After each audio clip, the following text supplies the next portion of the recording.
What's up, everybody? Welcome to Hot Takes with One Up, What Up, and John Smith. What's good?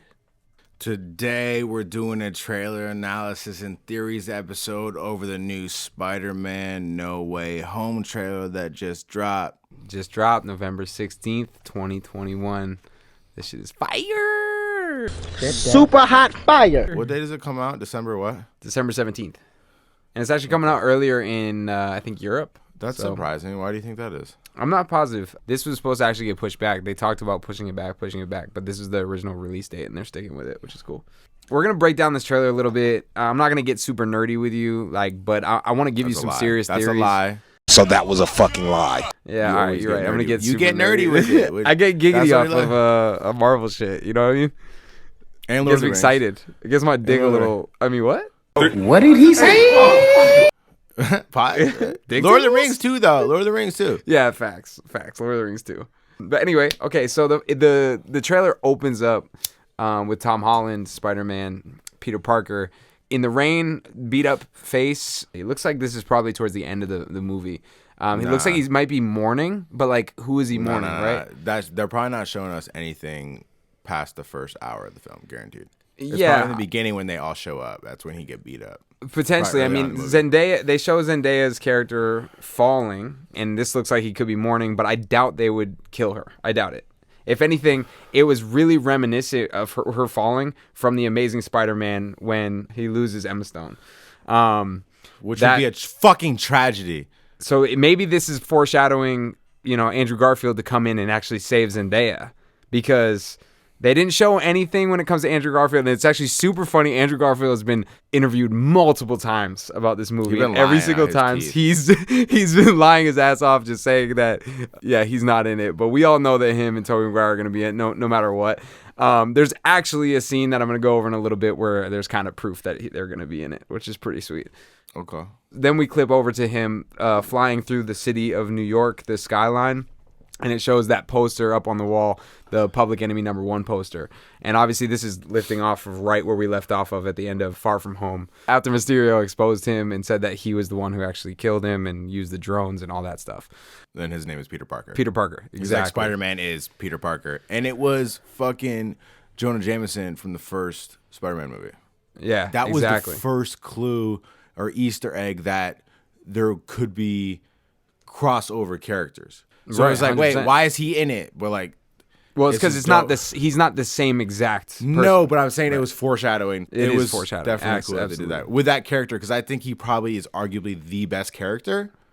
Yeah, he's definitely in the original stamped his Spider-Man. Foot down on that, and he definitely owned the shit out of it and was perfect for the role. Everybody. So the next thing, obviously, this is some of the stuff that we saw in the previous trailer. You see him and Zendaya, they're flipping through the city, they go through the subway, but then right after that, it shows him walk into Doctor Strange's crib. His crib. His lair.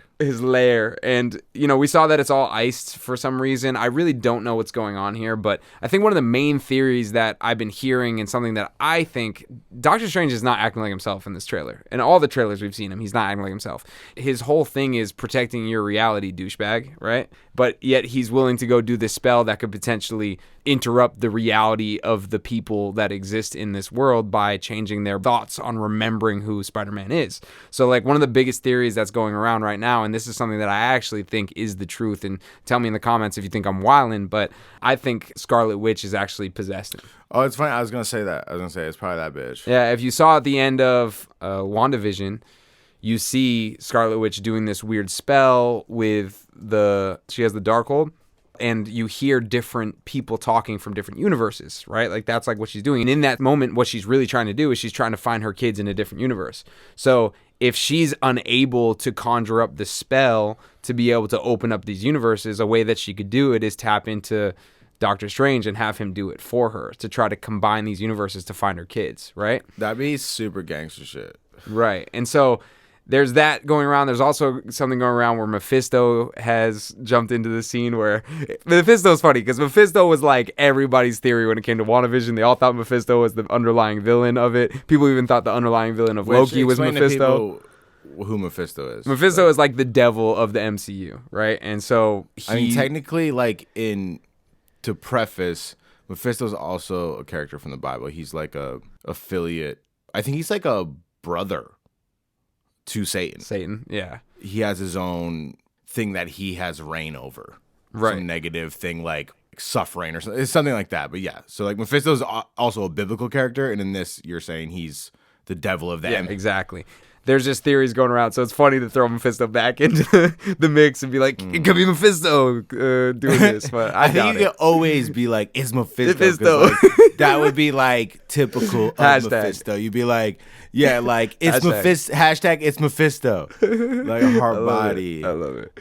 Yeah, so him conjuring up this spell, he's apparently what he's supposed to do is he's supposed to erase everyone's mind and have everybody forget that he's Peter Parker. He does explain in the previous trailer that this will also make the people that he loves forget. Everyone will forget. And this makes Tom Holland, Peter Parker, makes him get nervous, and you actually see him interrupt the spell in this one. So it goes from normal spell, and then he goes in to touch it, and then things start exploding, and then Doctor Strange tries to stop it, right? And this is when... Did he fuck it up? Essentially, did Spider-Man fuck it up? Potentially, and that's kind of what they're showing here. But in my perspective, I think that either Doctor Strange is possessed, or there's also the potential that that spell didn't even go through, and that this actually happens at the exact same time the multiverse exploded in Loki. And everything combined for a second, and they all crossed over. That would go hard. If that was the case, that would go hard. Exactly. So like, there's a potential, right? There's a potential that this spell had actually nothing to do with the multiverse crossover. Exactly. Weird coincidence. Doctor Strange. It was strange. Exactly. Yeah. So that's clever. That's what I'm hoping for, to be honest. That's my biggest hope. Me is too. that maybe he is possessed by Wanda, but maybe that doesn't even have an effect on the fact that this multiversal combination happens all at once. Like all of these three different things happening when it comes to WandaVision looking for the multiverse, when Doctor Strange does a spell, and the multiverse exploding, it all happens at like the same time, right? Which is like really cool, because we really don't know what the timelines are. Like we didn't get the timeline in WandaVision as to exactly when that was happening. You know, it was a post credits, and you know she's off in some weird cabin, so we have no idea the timeline of when that was happening. Same thing with this. You know how I'd feel sometimes when certain things happen coincidentally at like optimal timing, and you're like, that's dumb. That would never happen simultaneously. Right. In this situation that you're talking about, that I would hope that it actually does happen. I would like for that weird coincidence to happen with Doctor Strange. Like it should, like it's Doctor Strange. The weirdest shit happens around this motherfucker. So if coincidentally the multiverses got reset from Loki at the exact time that he was trying to cast his spell, I'd be like, that's typical Doctor Strange shit. You know what I mean? Like it's not like that would never happen. Like we're talking about a fucking wizard type sorceress motherfucker that used to be a surgeon. Like this is hella strange. So I like that concept where this was happening at the exact time Loki was destroying the entire, you know, air quote multiverse. Right. So yeah, no, that I would fuck with that. We haven't seen the outcome of that situation in Loki, right? This is it. That would make sense that they would have shown that first, so that you could put it together, and then they'll explain it 2 movies down the road, like in Doctor Strange movies. Exactly. Because it's a big enough event too, right? Like obviously it happened in a TV series. I think it's cool with Marvel how they're trying to make everything feel like one film. They're all together, and I like that. Like the Spider-Man shit ties into the Doctor Strange film later on, and how the Loki TV series tied into Spider-Man. That would be sick. That would be a good move. And honestly, I think everything happened for a reason. The Tom Holland being the Spider-Man that's going to take us on this crazy journey through real Spider-Man villains and throughout the entire Spider-Man, you know, lifespan. I think he's the right guy for it. If I saw Andrew Garfield or Tobey Maguire do like 10 movies, I'd be kind of pissed because I didn't love either of them. I liked them, but I didn't love them, right? And I think Tom Holland being that guy is exciting to me. Yeah, and I also think if they execute this film correctly, because I've said it before on air like a ton of times, like Spider-Man is one of my favorite heroes, right? If they revitalized, in my opinion, and like recover very gracefully and utilize the 2 previous Spider-Mans that we're talking about that they're incorporating in this and old villains, it's like weirdly the best recovery of any franchise 100%. I've ever fucking seen. And I would want it. it would make sense they would do it with Spider-Man too, because like he really is a dope ass character. Yeah. And I always preach the villains are fire as fuck, and everybody can enjoy a Spider-Man film, or they should be able to if they do it correctly. Because I'm telling you, the lore of Spider-Man is fire as fuck. Right. If it's done right, like it's sick. There's no way you can't fuck with it. And then they start getting a little intricate with the stories. Is really dope, and we're gonna make it work. And it'll just make the old material so cool. Right. If they kill this, Exactly. it's like a big moment, and it almost has me like really trying to backseat this shit and relax, because I'm like, this could be the ruining of Spider-Man on some level. But if they don't ruin it, it could be really fucking cool. And that's something that I hope happens, but we'll have to wait and see. Like, it has potential to be great, but it could be, stale. Yeah, and it's actually a great segue into the fact that they've confirmed for this movie that Matt Murdock, Daredevil from the Netflix series, is going to be in this movie. So not only are they probably resurrecting both Tobey Maguire and Andrew Garfield's Spider-Man and the characters in those, which they've already confirmed Jamie Foxx as Electro. They've already confirmed the Lizard. And then, we have Doc Ock. We have the Green Goblin. All these characters are in the trailer. And those are from previous Spider-Man movies. But they're also talking about bringing in Kingpin from the Netflix series from Daredevil, as well as Matt Murdock from the Netflix series Daredevil, which that opens up for, are they going to bring in Jessica Jones? Are they going to bring in, hopefully they don't bring in Iron Fist, because I thought he was terrible. The actor's decent. Maybe if they had better writing, he'd be okay. Maybe it works. Maybe it works. You never know. So it's just interesting. The Punisher, right? Like one of the coolest Netflix series, I think. The Punisher, they could bring him into the mix. Yeah, with Marvel. So the next scene that we see in the trailer is Green Goblin's grenade landing on the bridge and exploding. And then we see Green Goblin actually come through the smoke, which is like really fucking cool. It's definitely one thing I was thinking about when we talked about doing this episode, because you were so excited to talk about this, and I wasn't. You probably could tell. Like, I didn't care. I was indifferent, right? Mm-hmm. Which had me thinking, am I numb to the Marvel hype?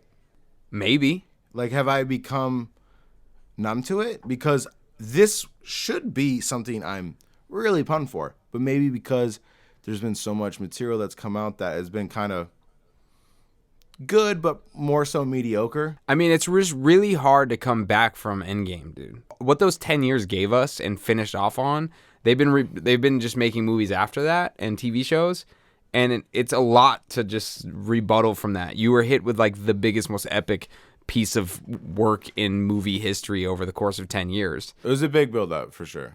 For sure. The next thing we see in the trailer is Peter Parker talking to Doctor Strange, and then we see Electro's yellow light crashing down over this field. Obviously, he was blue in The Amazing Spider-Man, so we're not sure if this is an evolution of the character. Maybe it's the same exact character that's just evolved over the time, because he was really nerdy, remember? And like when you see him later on in this trailer, he looks like more normal Jamie Foxx, not this nerdy version that they created in The Amazing Spider-Man. But they also have like this star going over his eyes, like the traditional comics. OG costume. OG costume. Fuck yeah. Which obviously was not the case in The Amazing Spider-Man. So is this the same one from that universe, or is this a different one from a different universe that has obviously Jamie Foxx, kind of like the J. Jonah Jameson thing, right? The J. Jonah Jameson thing. I think he might be the only exception, and if he was, that'd be great, because I think they're purposely having these characters in because they're part of that. So like, or part of their shit that we're familiar with. So like Andrew Garfield will recognize Electro, and Electro will recognize his Spider-Man. Because if they didn't, that wouldn't make sense. That would be dumb. Like they should recognize the Spider-Mans that they're correlated with. Electro's not from Tom Holland's world, and he's gonna be like Tom Holland. That would be weird. Yeah, it's gonna be like Electro. But who knows? It could. But that would be dumb. That'd be dumb. It would be dumb, right? It would be dumb. So it's probably an evolution of the character. Maybe they just redesigned it because everybody hated the original design of Electro. They were like, this sucks. You could do a quick, clever way to explain the OG costume for Electro in a comedic way. And also in this scene, we notice that Spider-Man is wearing a different costume as well. He's wearing like an all black costume that looks like it has some kind of like gold, maybe bronze or something, copper maybe around it. But so, and then obviously it goes back to Doc Ock, like on the bridge, something that we saw in the previous trailer. He's been de-aged in this, and a lot of the reason is because they actually say in this trailer at some point that that all of them get killed by Spider-Man, all of these villains. So maybe they have to de-age some of these, go back to the time period where they actually were defeated by Spider-Man, and that's why Doc Ock is de-aged, because he's not an older version. He's the version that was killed by Tobey Maguire back in Spider-Man, was it 2? Doc Ock? Yeah. Yeah, it's Spider-Man 2. So it's interesting they're de-aging the actor, and I think they'll probably do the same thing for the Green Goblin as well. I think they'll de-age him as well. That's kind of the whole thing that Doctor Strange is doing with that box. Something that has to do with that box that Spider-Man steals. Doctor Strange is trying to put all of these characters into the same fate as they had originally from the Spider-Mans. And it's interesting because actually the next scene that we see after that fight on the bridge, we see Doc Ock talking to Spider-Man and his friends. It seems like Doc Ock is almost not a bad guy in this scenario, right? He seems like they're kind of like riffing a little bit and joking, and potentially he's on their side, or he's not bad, because that actually happened to Doc Ock when he got control over his arms at some point in the Tobey Maguire movie. And so I think that there's something that has to do in this movie with Tom Holland trying to actually make it so Doctor Strange doesn't kill these characters. And that's why he tries to steal the box from Doctor Strange at some point. And even though he's fighting them, there's something going on different in this movie than we would expect, right? Yes. And that has to do with the fact that they got de-aged as well, because it's like this is the time period in their lives where they were defeated and killed by Spider-Man. And it's said in the trailer. So, and I would also add, it'd be really cool for a theory is in this film, you see Doc Ock captured, and say he works with Peter Parker and the Spider-Mans and whoever else in the film. Mm-hmm. Then Doc Ock does something that betrays Peter Parker, but also works to Peter Parker's benefit in some way, where like everybody else, and I'm putting this on record right now, everybody else but Doc Ock gets thrown back to their dimension, but Doc Ock decides to stay in the Tom Holland world and then creates like a Sinister Six and whatever. That would be cool. I would fuck with that. Like, I feel like that potentially would be that's the thing, is like right now we've seen in this movie 5 villains, right? That's what we have in this movie so far is 5. We have Sandman. We have Sandman. We have Lizard. We have Green Goblin. We have Doc Ock and Electro. That's 5. We obviously know Venom could be in this movie. We saw in the end of Venom Carnage movie that he's in this universe now, so we know he could be in this movie. Maybe he's the 6th of the Sinister Six. They also talked about Kingpin being in, potentially being in the Hawkeye series that's coming out. So maybe Kingpin shows up in this, but we have options to make that 6 happen, and maybe the Sinister Six comes to life in this, but I hope they don't cop out and make this just the Sinister Six the only time. I hope that the Sinister Six lives on, because we want to see another movie of that, for sure. Like Spider-Man battles this situation, and then like Doc Ock stays and rocks out with Tom Holland's world. He's like, I'm gonna stay in this world. I feel like it's gonna work out for me, because he thinks maybe Tom Holland's Spider-Man is dumb or whatever. And then after this film, like actually creates the Sinister Six with, I don't think Venom is normally in it. Maybe he is, but like Venom is Hard Body, a part of it. Tom Hardy bars. Yeah. You know what I mean? He'll be in this movie. I'm 1,000% sure he's going to be in this movie. And whether he comes up at the very end or whatever the case is, this is definitely going to happen. Maybe this even launches into Tom Holland getting his black suit that was in the Tobey Maguire 3rd movie, where he's, actually gets some of the symbiote onto him and it turns into his suit, right? That could happen in this movie. We don't know. The next scene in this is actually interesting. It shows Tom Holland, Spider-Man, potentially, shows him in that black suit again, actually in front of Electro, doing some crazy electric stuff on the power grid. But it looks like he has some spell capability, and he has this on his arm. He has some of that orange spell that see Doctor Strange use, And it's interesting that he has the capability to kind of launch that or use that somehow, because obviously he doesn't have any training in the mystic arts, unless there's some montage here in this movie where he does, right? It's just an interesting thing to see, because unless it got put into the suit somehow, Doctor Strange helped make the suit, I have no idea, right? Maybe Doctor Strange is controlling it. Who knows? It's interesting. Fuck if I know. And so then we see him telling the kids to Scooby-Doo this crap, which is a funny reference, talking about Scooby-Doo. Because he's trying to tell them that they need to fix it, which is interesting because this is Doctor Strange. Like, he should be able to snap his fingers and really fix this shit. But he's asking these 3 kids to fix it, which is weird. Plus, then he blames Tom Holland for making this all happen. This is when he says, hey, you're the one who fucked up the spell. And again, I don't believe that was entirely the case. Or maybe it was, maybe it wasn't. Yeah, I feel like Doctor Strange would not rely on teenagers. Or if they're 20 or whatever the fuck they are. Like, I feel Doctor Strange is a boss and he would just handle... It's kind of the same thing as the Far From Home movie, when I wasn't believing that Samuel Jackson and... You're suspicious now. Now you're like, are these people... Right, because I didn't believe that he was acting normally either. Why is he trusting Spider-Man? Why is he trusting... why do I keep thinking Mephisto and Magneto? Like, hashtag it's Mephisto. No, it's fucking Mysterio. Thank you. It's all these M's. All these M's. I thought it was weird when Nick Fury was trusting Spider-Man and Mysterio in Far From Home, and it kind of feels similar to that, where Doctor Strange is like putting this on Spider-Man to fix these things, when Doctor Strange is the one who's supposed to be taking care of our reality. So I don't really understand it and get why. Seems like something's off, and that kind of gives me a hint that maybe that's not actually Doctor Strange, or he's possessed or something like that. Plus, with the scene that you see when they're on the train and he's like rapping that thing around him and he's like, it's the only way. A lot of the audio that you hear of Doctor Strange in this trailer is cut up. It doesn't sound like it's all together. It sounds like they chopped up a lot of different parts of what he's saying to try to make it sound like he's saying something that he's not. Sounds like they're trying to make it seem like something. They do that a lot in these trailers, as we know.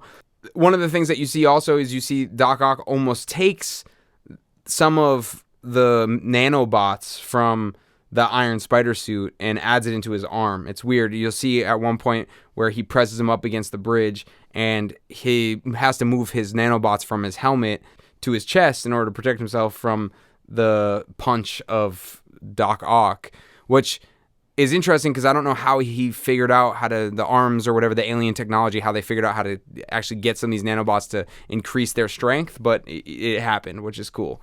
Something else to just look at. Yeah, you know what's kind of curious too and interesting is, like, wouldn't the Doc Ock of Tobey Maguire's era want to stay in this era because technology is more advanced? Potentially, exactly. You know what I mean? Wouldn't that be his motivation? He'd be like, fuck going back to the, like, 20 years ago. Like, they got fucking iPhone 13s. I don't even know what an iPhone is. They got iPhone 13s. I'm not trying to, like, gas up iPhones, but just that alone, I'm pretty sure the third Spider-Man didn't.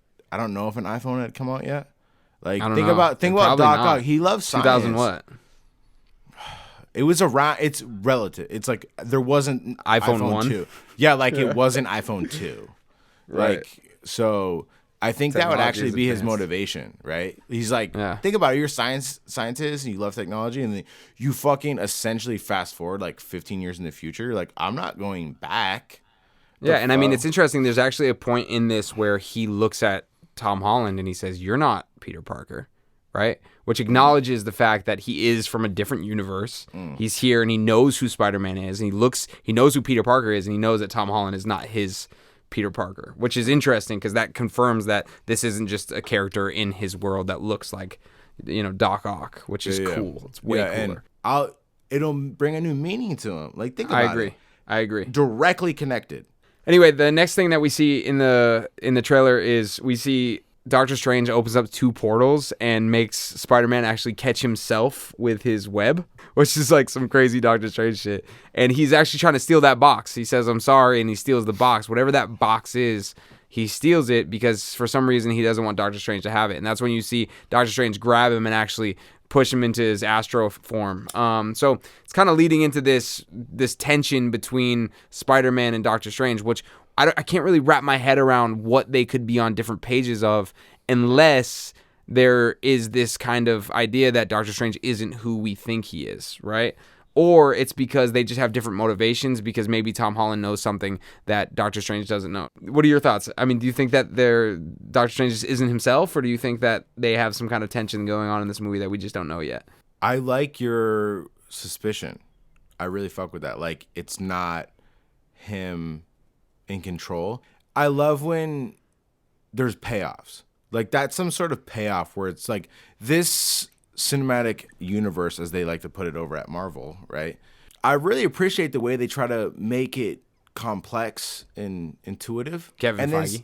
You really appreciate that Kevin Feige's. Shout out to Kevin Feige, goddammit. Let me ask you one thing then. Let me ask you one time. What's worst case scenario for this film? With everything, what's worst case? Worst case scenario is they wrap it in a bow and they tie it up at the end. That's, I think, worst case scenario. In what sense? In sense, all these characters come out of different universes. You see Tobey Maguire, you see Andrew Garfield, and then at the end, everyone goes home, and Tom Holland saved the day, and everything's back. Everything's back normal. Right. Okay. I think that's the worst because I want mayhem. Yeah. Like, the mayhem is great, and keep it going. I want this movie not to end on a bow wrap. I want it to end on, holy fuck, there's still so much shit that needs to be resolved, right? And some people might feel the other way around. Some people might feel like that's not finishing it, but I loved Infinity War for that same reason, right? We watched the end of Infinity War and we're like, holy shit, Villains right? win. So go. And I also think that if everything is just straight up, I think it will ruin it for me if Doctor Strange is literally just Doctor Strange just being stupid. I hate that. Yeah, I was gonna ask you that. You know what I mean? And like, what if Doctor Strange is just being stupid? dumb? And that's dumb because that's so against his character. So if it is just him being stupid, I would be really frustrated. So would that ruin his character? I don't know if it would ruin his could. character, but it just definitely would make the fucking movie suck because I know these characters so well, and I know when they're not acting like themselves, and it bothers me if that's the case. And that's something that MCU has done really well of. Characters act the same way throughout every single movie, and that's why they even brought in James Gunn and some of the writers for Guardians of the Galaxy to help out on Infinity War and Endgame, because they wanted those Guardians of the Galaxy characters to act exactly the same as they normally do. And so that's something that they've done a really good job at. So when something doesn't feel cohesive, it would bother me. So I think that him not being himself would make sense and make me feel a lot better. You know what I mean? Yeah, you're saying that if history repeats itself, they will stay true to the character. Yeah, they'll be respectful of the material. And your suspicion that Doctor Strange is acting strange is accurate because it's not Doctor Strange. Continuing on, we see this scene in this kind of construction site. We see a lot of it, actually, and we see Sandman chasing him through the construction site in this scenario. We also see Electro now again. We see Doc Ock getting hit by Electro, which is weird. So is that Doc Ock fighting on Spider-Man's side, or what's going on there? He also has the box in this scenario. He's running away with that same box he stole from Doctor Strange. So I don't know if he's trying to use it for some reason or whatever the case is. I'm not sure about that. Looks like Doctor Strange is also warping the city, similar to what he did in the first Doctor Strange movie. Kind of looks like Inception, which is pretty cool. We get a close-up on Green Goblin's outfit, which I think they did a little bit of upgrades to it. It's not so metallic and shiny like it was in the original ones, which is cool. Looks pretty sweet. You can do metallic, but you need to have some fabric. Yeah. There needs to be some fabric exactly. on his outfit. Not like a robot. Like shoulders, like thighs, and like shins maybe. Fines. And calves. Sorry, I'm fucked up. Could be wrong. Get me in the fucking room, yo. I'm in this bitch. And also, so they also show a quick glimpse of Green Goblin without his mask on too. We didn't really get to see his face like that. Willem Dafoe. It's gonna be Willem Dafoe, yeah. So that's exactly what's gonna happen. You heard his voice. His voice is in the trailer. There's something going on here with Doctor Strange and the Statue of Liberty. Not sure what's going on there yet, but we're gonna figure that out. But here's where we get really, really good. We see Tom Holland talking to his Aunt May, and she's patting his chest, and he says, "I'm not going to be able to save everyone." That's what Tom Holland says. So not sure who he's talking about, but it looks like that's some of the same damage to his face that we saw when it was raining in the first opening scene of the trailer. But then this is the best one. So right after this, we see him jumping at Sandman, the Lizard, and Electro, right? He's jumping at them at the same exact time. And we all have been theorizing that Tobey Maguire and Andrew Garfield are going to be in this movie. And it's actually kind of funny because in this trailer, the one that we see in America, nothing's weird. But if you look at the trailer in Brazil, you actually see the Lizard get punched in the face, but by nobody. His face gets punched and gets turned. So they didn't edit it out. Yeah, they cropped out whoever was there. So that's where we think that there's the other Spider-Man in there fighting with him in that scene. He's not alone. It's 3-on-3, right? At war. Unless they crop Doc Ock out of that. Maybe. But I think that it's probably where we're seeing the Spider-Man fight together, which would be really fucking cool, by the way, seeing Spider-Man fight together. Yeah, and then Zendaya falls, and Peter Parker's going to grab her.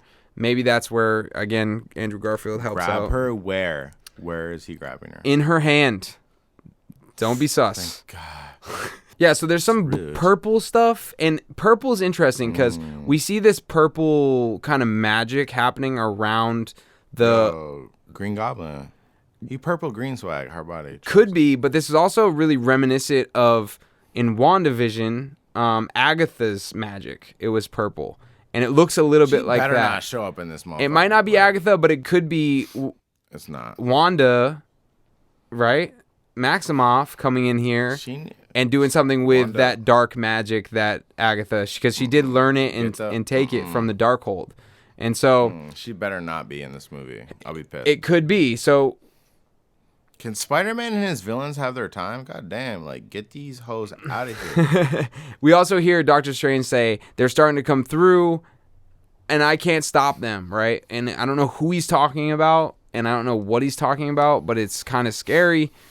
Are we gonna get some more villains here? You're scared? Is the whole universe? How scared are you? Maybe you know who else is also purple? I asked you how fucking scared you are. I'm fucking terrified. You said you were scared. I'm I didn't terrified. know how scared you were. I'm fucking terrified. You know who else is purple? Is Kang the Conqueror. So I don't know if this is Kang the Conqueror coming in here or something because he's talking about how Doctor Strange is talking about how he can't hold it back. I don't know. Maybe Kang the Conqueror is coming to come back and conquer after this whole thing. Because remember, after the universe was split, it had to get put back together, and that's exactly what happened when all the multiverses were colliding, got put back together in perfect lines. So maybe Kang the Conqueror we're actually seeing him come back and correct the different timelines manually in this scenario, in this universe.